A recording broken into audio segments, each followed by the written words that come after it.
TV Dinner. I'm Peter Paulson, and with me, Faith Wheeler. Thank you, Peter. In food news around the world, now in Asia, robots are waiting tables. In the past 3 years alone, robot food servers have appeared in Japan, South Korea, Hong Kong, and China. Now a Japanese-themed sushi and barbecue joint in Bangkok is using them. These bots are even equipped with samurai plating and prop swords. The only thing they don't have, and I love this, is personality. Apparently personality is the toughest asset to replicate in robotics. No banter, no conversation, and how about the price? 2 of them cost $930,000. Do you like the idea of robots instead of servers? You can't hit on robots in order to get free food. In Canada, in an upcoming episode of Top Chef set to air this Thursday, the competitors have to create a dish that's classic in French, made with horse. Horse?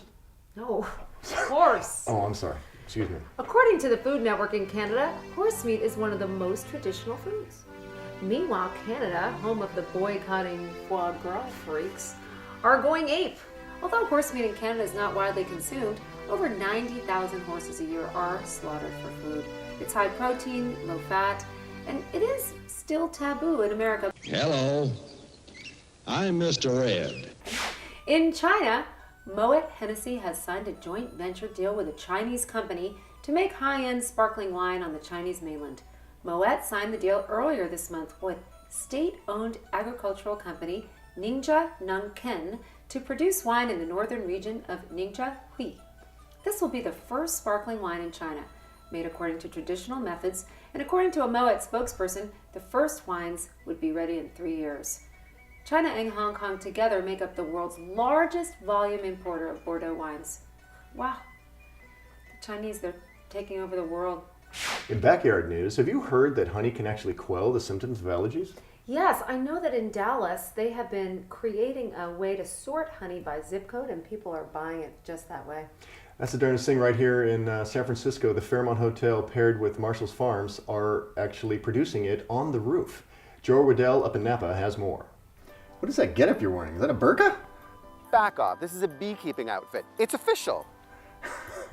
Okay. Peter, look what you're wearing. What is that? Calvin off the rack? It's a popular notion that local honey can help people with allergies, even with asthma. The theory is that honey contains pollen allergens, and these pollen allergens can help combat the allergies themselves. Now, we decided to come down to Marshall's Farm Honey to find out whether this was actually true or whether honey is just some sort of super delicious placebo. Helene, thanks for having us. Thanks for buzzing by.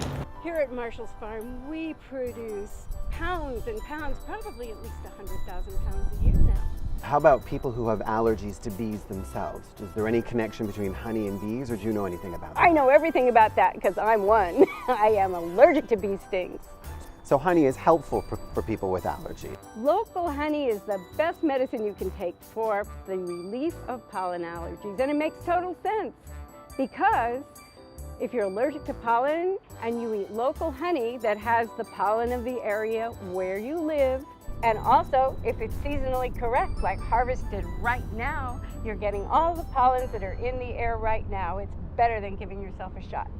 According to New Times, a Palm Beach blog, they have 5 waiters to avoid, and they list the following.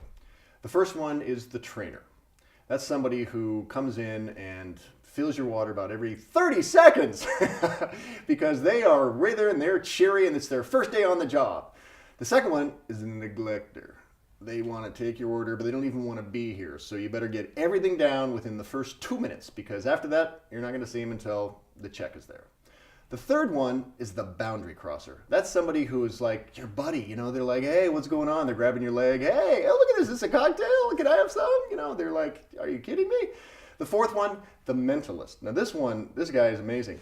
No pen or paper. Voila. I can do it all by myself with just using my brain. And there's a party of 10 and they all have special orders and special needs. There's no possible way they can do it. And the fifth one is the drama queen. Now that's That's someone that I think everyone has experienced. Somebody who's got a problem and they feel that you have to hear about it in detail. And then all they do is they don't even care about your order. They just talk to you and talk, and they're crying and all this. It's just, it's pathetic. So those are the 5. Stay away from them. If you have a waiter that drives you nuts, send us an email at tellus@tvdinnershow.com. Thank you and good night. And remember, whenever you're out to dinner, don't lick your knives, because somebody could be watching. Yeah.